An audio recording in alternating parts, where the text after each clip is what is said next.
একবার তার এই জবানে কালিমা পাঠ করে, কালিমা লা ইলাহা ইল্লাল্লাহ মুহাম্মাদুর রাসূলুল্লাহ, তাহলে 80 বছরের কাটটা কাফেরের সমস্ত গুনাহগুলি আল্লাহ তাআলা এই কালিমার বরকতে maaf করে দিবেন। সুবহানাল্লাহ। কালিমাটা কত দামি কালিমা!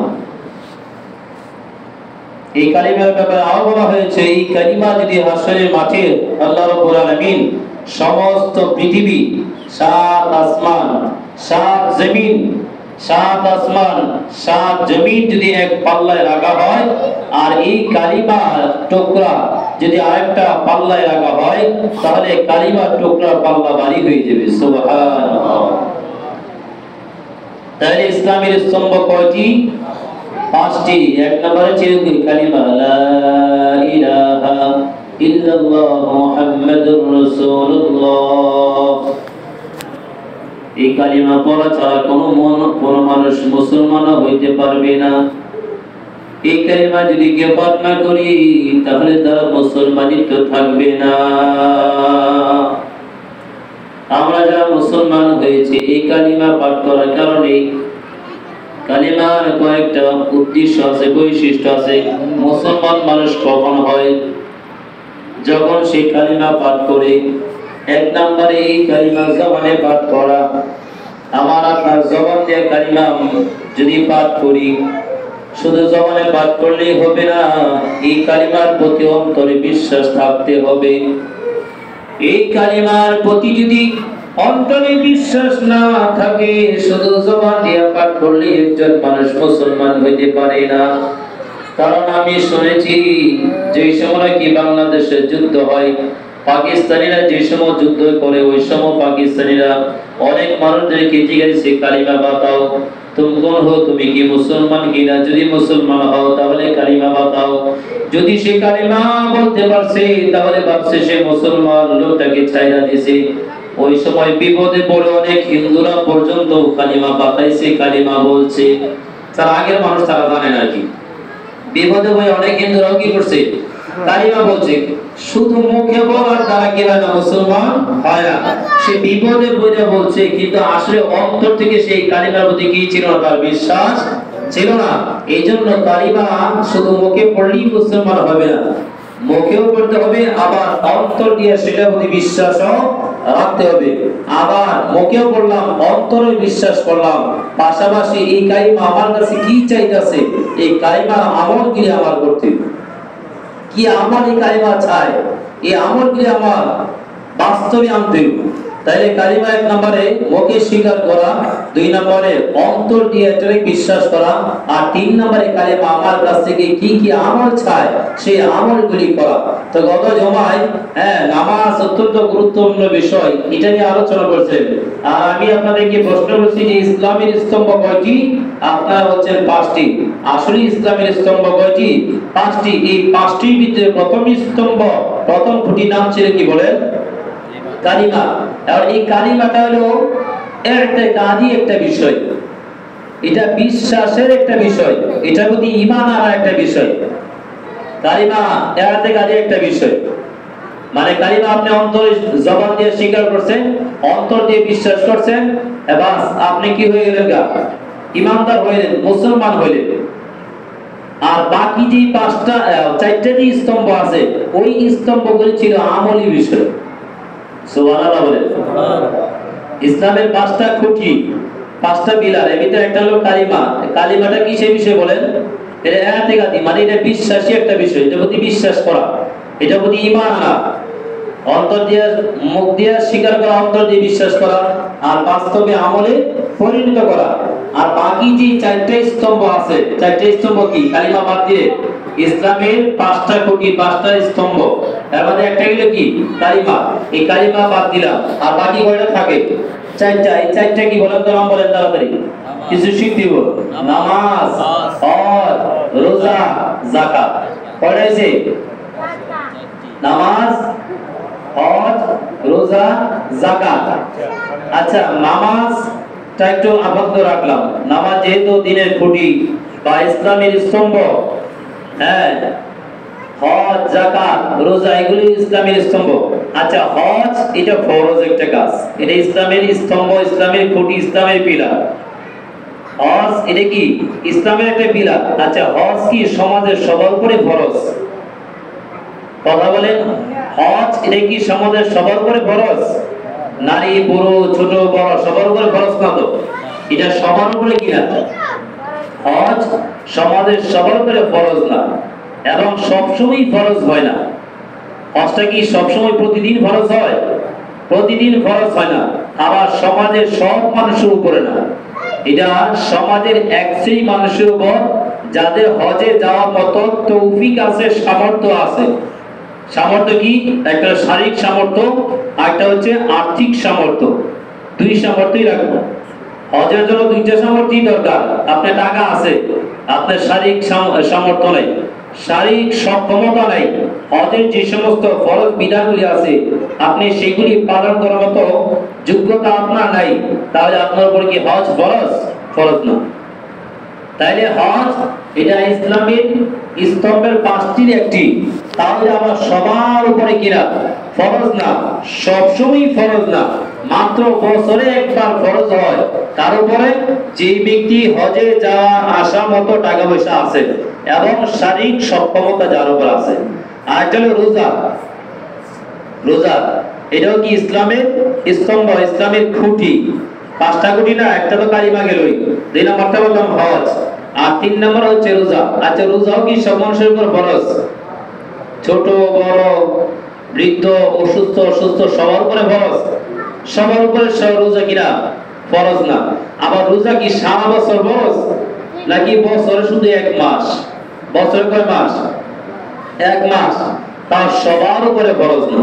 যারা শিশু, সিবিয়ান যারা শিশু আছে, ছোট বাচ্চা আছে, 7 বছরের নিচে আছে বা ছোট বাচ্চা, অথবা এমন বার্ধক্য রোগী যে বার্ধক্য জনিত কারণে সে তার নিজের খোঁজ খবর পর্যন্ত রাখতে পারে না, নিজের পরনে কাপড় আছে কি নাই সেটারও তার খবর নাই, এরকম ব্যক্তি বাদ দিয়া রোজা বছরে ফরজ, যাদের রোজা রাখার মতো কি আছে? সামর্থ্য আছে।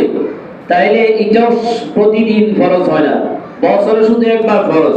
আবার সমাজের সব শ্রেণীর মানুষের উপর না, যাদেরকে আল্লাহ তাআলা ফরজ করেছেন রাখা এবং যাদের সামর্থ্য আছে তাদের উপরেই শুধু ফরজ। তাহলে গেল রোজা, গেল হজ, আরেকটা হচ্ছে যাকাত। এটা কি ইসলামের খুঁটি, ইসলামের পিলার। কালিমা, নামাজ, রোজা, হজ, যাকাত। তাহলে যাকাত এটাও একটা ফরজ বিধান, এটাও একটা ইসলামের স্তম্ভ, এটা হচ্ছে ইসলামের একটা খুঁটি, ইসলামের একটা পিলার। আচ্ছা, এই যাকাত কি সবার উপর ফরজ? কথা বলেন, যাকাত কি সবার উপর ফরজ? যাকাত সবার উপরে কিনা? ফরজ না। একজন দিন আনে দিন খায়, দিন মজুর যাকে বলা হয়, ডেলি কাজ করতে পারলে, কাজ পাইলে তার কিছু খাদ্য আসে, কিছু রিজিক আসে, তার খাবারের কিছু ব্যবস্থা হয়। আর যদি কাজ না করতে পারে, কাজ না পায়, তাহলে খাবারের ব্যবস্থা হয় না।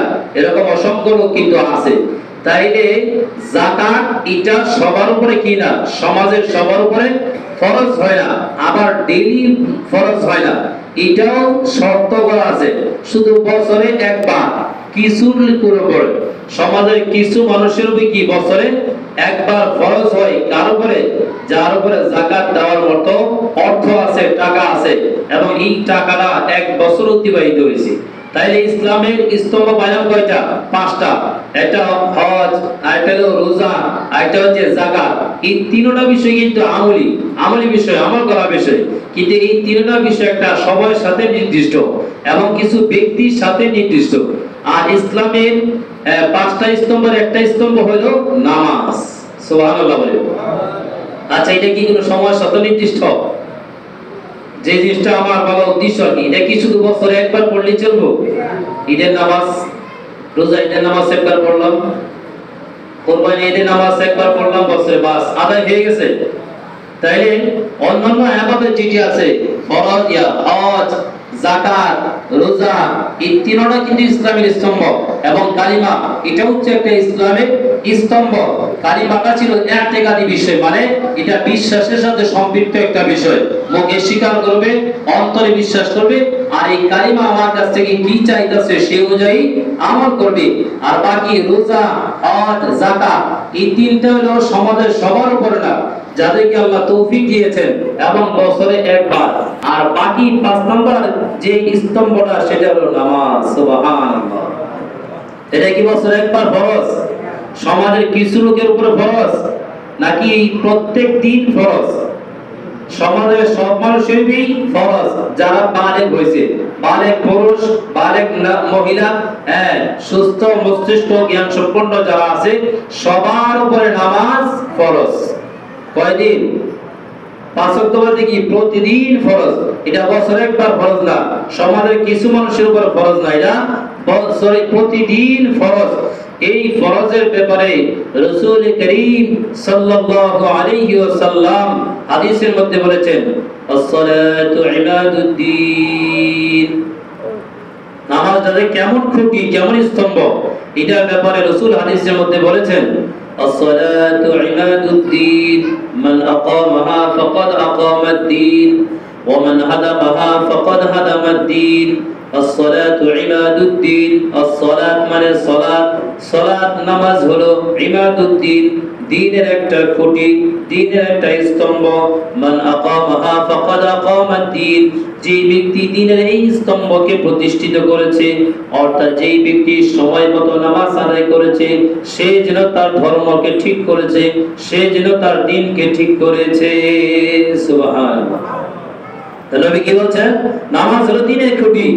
যে নামাজ ঠিকমতো আদায় করেছে, যে নামাজ ঠিকমতো আদায় করেছে, সে যেন তার দ্বীনের খুঁটি ঠিক রাখছে, সে যেন তার ধর্মকে ঠিক রাখছে। ওমান হাদামাহা ফাকাদ হাদামা ad-din, আর যেই ব্যক্তি এই নামাজকে ধ্বংস করে দিয়েছে, অর্থাৎ এই নামাজ যেই ব্যক্তি পড়ে নাই, সে যেন তার নামাজকে ধ্বংস করে দিয়ে, যে ব্যক্তি নামাজকে ধ্বংস করে দিয়েছে, সে যেন তার ধর্মকে ধ্বংস করে দিয়েছে। যে নামাজকে ধ্বংস করলো, যে নামাজকে নষ্ট করে দিল, অর্থাৎ যে নামাজ আদায় করলো না, যে নামাজ পড়লো না, সে যেন তার দ্বীনকে ধ্বংস করেছে, সে যেন তার ধর্মকেই ধ্বংস করে দিয়েছে। নাউযুবিল্লাহ। কেউ যদি তার দ্বীনকে ধ্বংস করে দেয়, কেউ যদি তার ধর্মকে ধ্বংস করে দেয়, তাহলে সে কি জান্নাতের আশা করতে পারে? জান্নাতের আশা করতে পারে না। তাহলে কি বুঝলাম? কত জুমাই আব্দুর রহমান সে মাদ্রাসায় পড়ে, আপনাদের এলাকার সন্তান, নামাজের বিষয়ে সে প্রশিক্ষণমূলক আবার দাঁড়ায় দেখলাম দেখাইছে, সে নামাজ সংক্রান্ত বিষয়ে আলোচনা করেছে। অতএব বোঝা গেল নামাজ হলো দিন, আমাদের ইসলামের স্তম্ভ হলো 5টি। এই 5টির ভিতরে একটা হচ্ছে নামাজ। আর নামাজটা এমন একটা ইবাদত যেটা বছরে একবার কারো উপর ফরজ হয় না। নামাজ এমন একটা ইবাদত যেটা শুধু মালদার ব্যক্তির সাথে ফরজ হয় না। নামাজ এটা এমন একটা ইবাদত যেটা শুধু কি হয় না, পুরুষের সাথে ফরজ হয় না। সব মানুষ যারা সুস্থ আছে তাদের সবার উপরে নামাজ প্রত্যেক দিন ফরজ হয়। নামাজ যদি পড়েন লাভ কি? নামাজের ফজিলত কি? নামাজের ফজিলতের ব্যাপারে বিশ্বনবী সাল্লাল্লাহু আলাইহি সাল্লামের এক হাদিসে বলছেন, এইটাতে বর্তমানে এখন তো শীতের মৌসুম। কিসের মৌসুম বলেন? শীতের মৌসুম। নামাজ পড়লে যে লাভটা কি, ফজিলত কি, এই শীতের মৌসুমে নবীজি একটা কাজ করছিলেন। কি কাজ করছেন?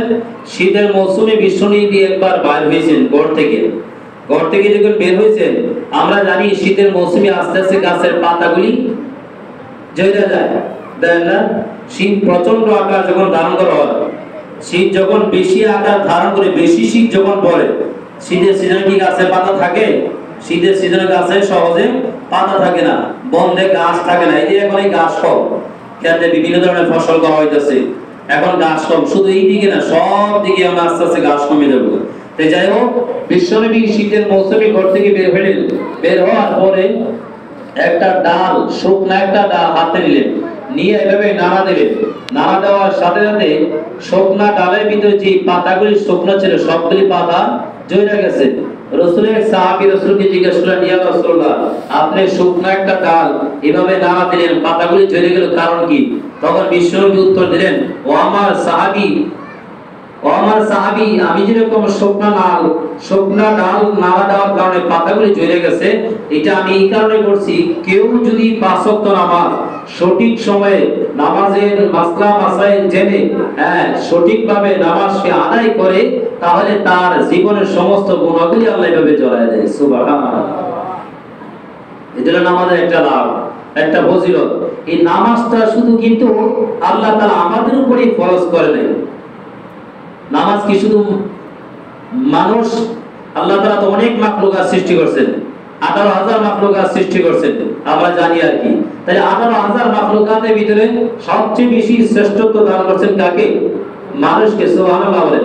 সবচেয়ে বেশি মর্যাদা আল্লাহ কাকে দান করেছেন? মানুষকে দান করেছেন। কোরআনে এক আয়াত, ওয়ালাকাদ কাররামনা বনি আদম ওয়া হামালনাহুম ফিল বাররি ওয়াল বাহর ওয়ালাকাদ কাররামনা বনি আদম।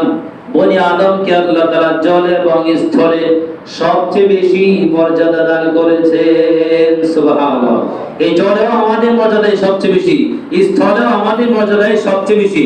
সবচেয়ে বেশি শ্রেষ্ঠত্ব একমাত্র আল্লাহ মানুষকে দান করেছেন। এই মানুষের ভিতরে আবার সবচেয়ে বেশি শ্রেষ্ঠত্ব দিয়েছেন আখিরি নবীর উম্মত হযরত মুহাম্মদ মুস্তাফা সাল্লাল্লাহু আলাইহি ওয়াসাল্লামের উম্মতকে। সুবহানাল্লাহ বলেন। আর এই 18,000 মাখলুকাতের ভিতরে নামাজ শুধু মানুষের উপরে নামাজ কিনা ফরজ না, শুধু জিনের উপরে নামাজ কিনা ফরজ না। আল্লাহ তাআলা যত মাখলুকাত আছে, যা কিছু আল্লাহ তাআলা সৃষ্টি করেছেন, সবগুলোর উপর আল্লাহ তাআলা নামাজ কি করছেন বলেন? ফরজ করছেন। সবগুলোর উপর নামাজ আল্লাহ কি করছেন বলেন? ফরজ করছেন। এটা আমার কথা না, স্বয়ং আল্লাহ তাআলা পবিত্র কোরআনের এক আয়াতে বলেছেন, কুল্লুম ক্বাদ আলিমা সালাতাহু ওয়া তাসবিহা, কুল্লুম ক্বাদ আলিমা সালাতাহু ওয়া তাসবিহা। এই পৃথিবীতে আল্লাহ রাব্বুল আলামিন যা কিছু সৃষ্টি করেছেন, মানুষ হোক, দানব হোক, জিন হোক, গাছপালা যা কিছু হোক, পশু পাখি যা কিছু হোক, সবগুলোর উপর আল্লাহ তাআলা নামাজ ফরজ করে দিয়েছেন। সুবহানাল্লাহ বলেন। সবগুলো আল্লাহ তাআলা নামাজ ফরজ করেছেন। তবে আমাদের নামাজের কাইফিয়ত এক ধরনের, আমাদের নামাজের অবস্থা এক ধরনের।